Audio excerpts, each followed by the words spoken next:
Hey guys, and welcome back to another episode of Mashup, the show that showcases the talents of the students here at Melbourne Polytechnic. The new rebranding of NMIT. That's right. I'm Scott. And I'm Ariel. We have a bumper show for you lined up today. We sure do. But before we even begin on that, Yes. what else is new, Scott? What else could be new aside from this episode? Ho-hum. Ho-hum. I wonder. Our wonderful new Perhaps. set, now including a neon glowing logo. Mashup. Eat your heart out. All there, all there. Talking of branding, that's branding. Now, today we're going to be looking at the world's best comic book store. The whole wide world? Yep, you heard me. I stand behind that statement. That is a huge statement to make. Huge, I know, but I stand behind it. We're also going to be looking into the art of creating music videos. That's really cool. I know. But first, we need to go back in time. For real? Yeah, like with magic and everything. Oh, wow. We're going to go back in time. Well, actually, she lies. We're going to be looking at a story about Melbourne swordcraft. The guys that get dressed up in armour and play with swords. That's not quite lying. It's kind of, I'm very excited. Okay. Yeah, well, so am I. Let's have a look.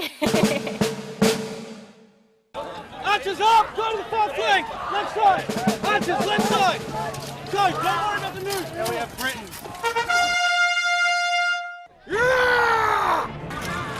Swordcraft is a form of LARP, or live-action roleplay. Swordcraft in Melbourne attracts over 300 players every Friday night.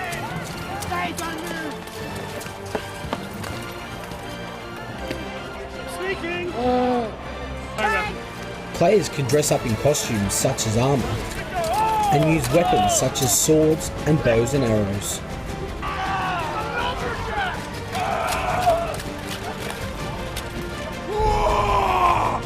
We were originally loosely based on the Warhammer fantasy, but we steered away from that, so you'll see some noticeable points from that from the Order, based on the Empire from them, Bretons, Bretonnia, stuff like that, but for the most part, no, we're not based on anything. It's mostly people just come up with their own things, go with it.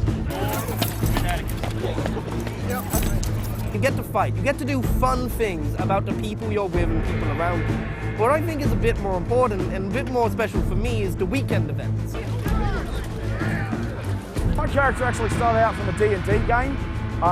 He was a half-orc, otherwise known as Hawk, because he's illiterate, so that was the closest thing that they got. So ever since then, Hawk had a whole lot of escapades. I've seen entire alliances for these entire armies go to hell because one guy made a joke about how Bretons are looking more blue than usual today, so they killed him.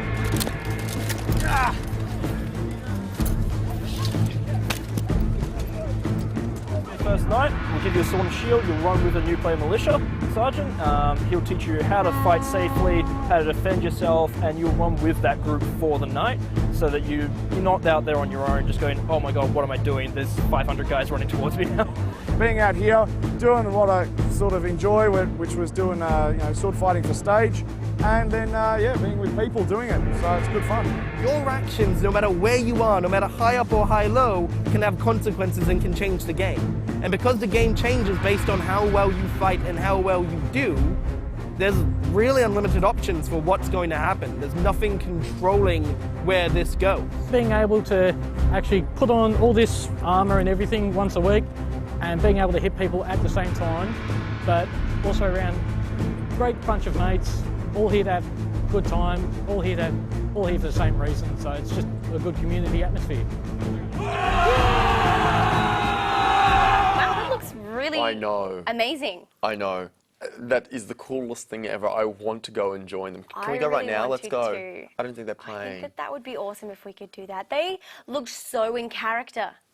See, if amazing. you were playing, how competitive would you be? Would you be like swinging your sword like a crazy person, or would you be tempered and having a nice time? I think I'd be logical about it. Like I would want to win that game. Strategic. Yeah, I would want to win the game. So I guess I would be a bit competitive, but I would play by the rules. No cheating here. No cheating. Would you get dressed up as a goblin? I do love all the prosthetics, and I really like being horrifying. So I think that could be really sure, fun. sure. Yeah. Well, hey, Halloween's coming up, so you could stay dressed for Halloween, be a hoblin, keep the costume, everything's sorted. Yes, it might smell a little bit after, you know, a massive battle, but I suppose you got to wash You wash these things. I don't know. It looked like you were really into it, though. You really wanted to get into that. Hey guys, and welcome back to the show. Hiya. I have always wondered something about Scott, and I thought that now would be the time to ask. To spring something on me. What is it going to be? Sure. So when I first saw you, I thought to myself, I wonder what kind of music videos he likes. That is a very specific and very random question. Yes. Would you actually like to know the answer? Yes, please. I don't know if it really matters. As long as the song's good, that's the most important thing. So the visual isn't so important to you? Well, yeah, it is to an extent, but if the song's bad, then I wouldn't be listening. Fair enough. But as you know, something fun, colourful, as long as there's colour and movement, Katy Perry we don't kind mind. of, yeah, that's colourful movement. Yeah. So what about yourself? Storylines or booty shaking? Storylines. Okay. Yes. Give me a storyline, I will watch it. If it's not there, I can't. Tune out. Yeah, I do. Tune out. Lost without a narrative. Yes, lost without a narrative. Talking of narrative, a lot of people actually want to become music video directors. This is true. Is this something that you've wanted to do in the past?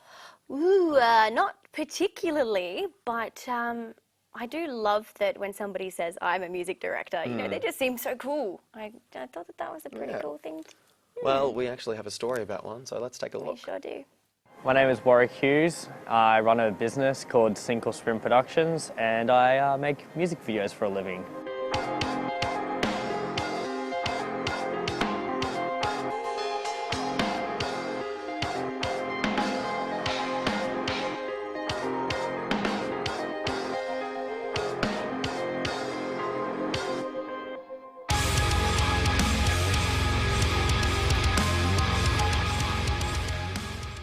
Just started going to gigs, filming for bands and things like that, and was really into it. And sure enough, I just kind of fell into music videos and went from there, essentially. Definitely varies between different bands. Like obviously you'll have a band that approach you being like, oh, here's like a softer song, we want like a slower type of setup with like lots of vibrance and nice colors. And then you have the opposite spectrum, which is like a band that's like, I've got a song that's going to melt your face off. I want something that's dark, scary looking, really just saturated and spooky. International scale, I guess. Like I've worked with a lot of bands, more so on like a live video spectrum of bands that I grew up listening to and got me into like good music, I guess, in the first place. I went over to America early this year, and that was just one hell of an experience. Got to work with some really awesome bands. Travel is the best part about it, hands down. There's no better feeling than like jumping on a plane and going somewhere completely different and filming there. Well, when I work with live bands, you get given a brief of what they're after. A lot of the time they just kind of trust your direction and trust whatever you'll produce for them, which is really, really handy. And I believe it's a better environment to work live because you have like an hour window to get everything that you need, especially if it's just like a one-off show, like sussing out the venue before the show starts, the possible camera angles that you could do throughout the place.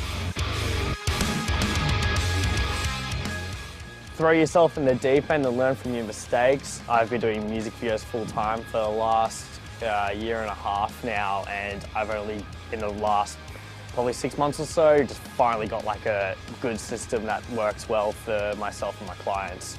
Check me out on Facebook if you just search Sink or Swim Productions. Instagram, it's just Warwick Film, and Twitter, it's Hughes Warwick. That was really fun. Yeah. I'm dead set on getting you into a music video now, though. Well, it'd be pretty cool to meet such creative people. We have to track down all the music video directors in the world. In the world? In the world. Everywhere. Good and grief. put you in there. That's a nice sentiment, yes. But you know, when we'll be back, we're going to be having a look at the best comic book store in Melbourne. No, you keep saying it in Melbourne. It's not in Melbourne. Again, it's in the world, the whole wide world, Ariel. The whole wide world? Exactly. Ooh. Exactly.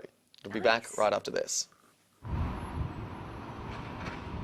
Federation Square had a controversial start when it opened almost 2 years after the centenary of Federation, the event it was intended to commemorate.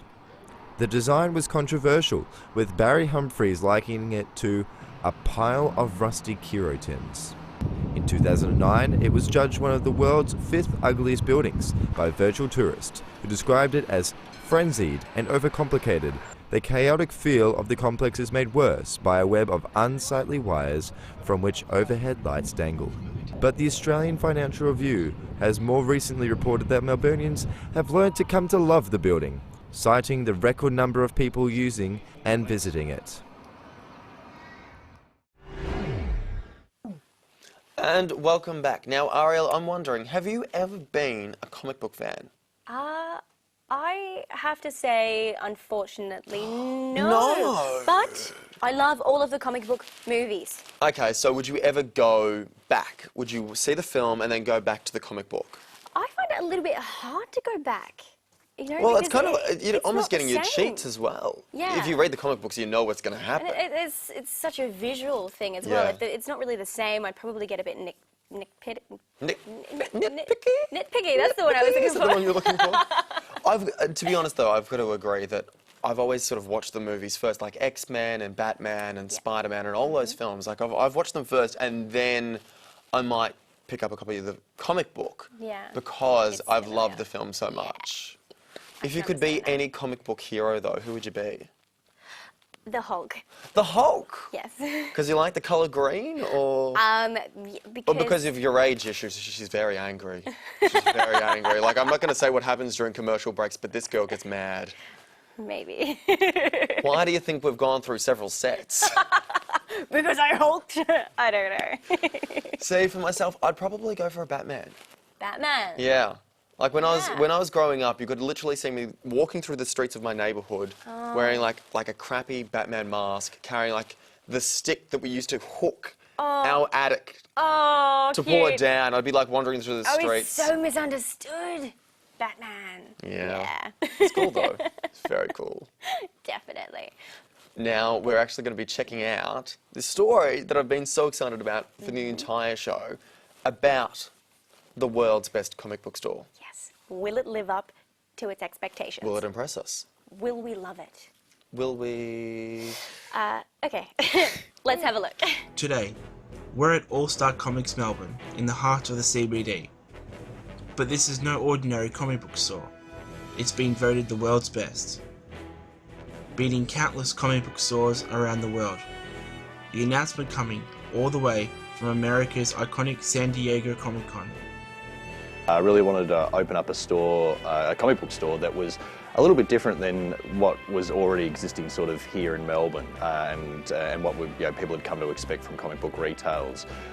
We wanted a more inclusive, I guess, space and the idea to tap into the community of people that are already fans, that are reading comics and enjoying comics and making them feel sort of at home within the store's walls. When we opened the store, we felt it was extremely important to have a wide range of books as possible.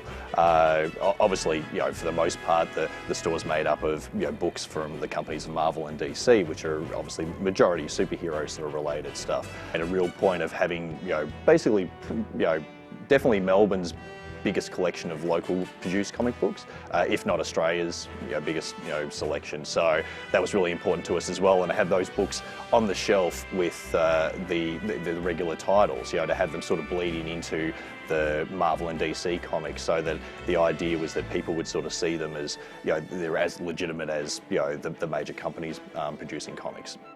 Owners Mitch and Troy won the worldwide Eisner Spirit of Comics Retailer Award, showcasing their support for the local community and their comic books. it's great because we got nominated in our second year, which is pretty amazing.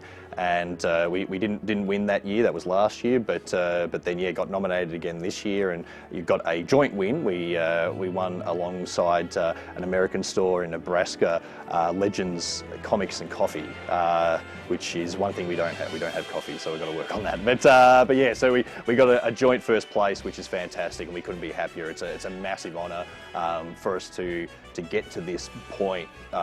Effectively, it's like the Oscars for comics, really. We couldn't be happier. It's just been absolutely amazing. Ariel, were you impressed by that comic book store? Wow. I'm guessing that's your Batman voice. Look, it's an attempt. How did I go? It sounds a little bit like Patty and Thelma from The Simpsons. Yeah, that's insulting. Yeah, that's horribly They mean. kind of sound like Batman too, right? Yeah, a little bit. I don't know. If Christian Bale was sick or Ben Affleck. Yeah. Oh, yeah. Eventually, they're going to have to recast the guy, so... Oh yeah. Yeah. Scott for the role. Yeah, I'll do Perhaps. it. Sure. I still got the costume. Really? It's very small. They might have to alter it. I see. Like, a bit patchy. Yeah. You make do. Oh dear. Now you were saying to me in the break that you wanted to be, what, all of the things that we just did a segment? Oh. Completely. I want to be a music video director who owns a comic book store whilst dressed in medieval gear. Me too. It sounds awesome. We're going to start a store together. We'll make music videos in the back and selling comic books at the front. It'll be great. She'll You're be all dressed as a welcome. goblin. Everyone's invited. Come along. We open tomorrow, 9 a.m. We don't know where. Sadly, though, that's all we have time for today. Oh, I know. It's such a shame. But you can catch us here in the same place at the same time next week. But to take us out, we have a song from High Suburban, Honest Men. Catch you next week. Bye, guys.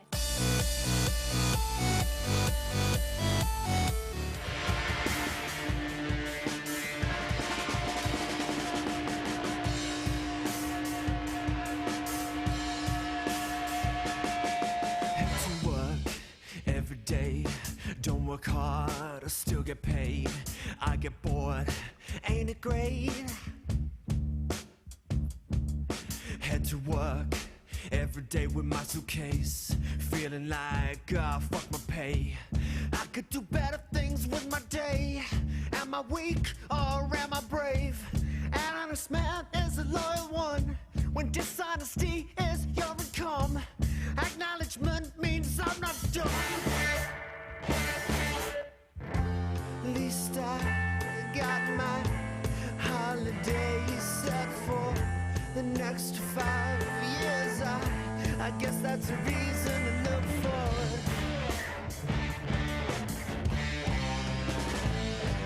Head to work every day on crowded trains, feeling like I've been betrayed. I know myself, why don't I change? An honest man is a low one when dishonesty is your income. Acknowledgement means I'm not dumb, I'm just a fucking gun making these suckers run. I cannot abdicate my own decisions that I make. I cannot abdicate. At least I got my holiday set for the next 5 years. I guess that's a reason to look for. At least I got my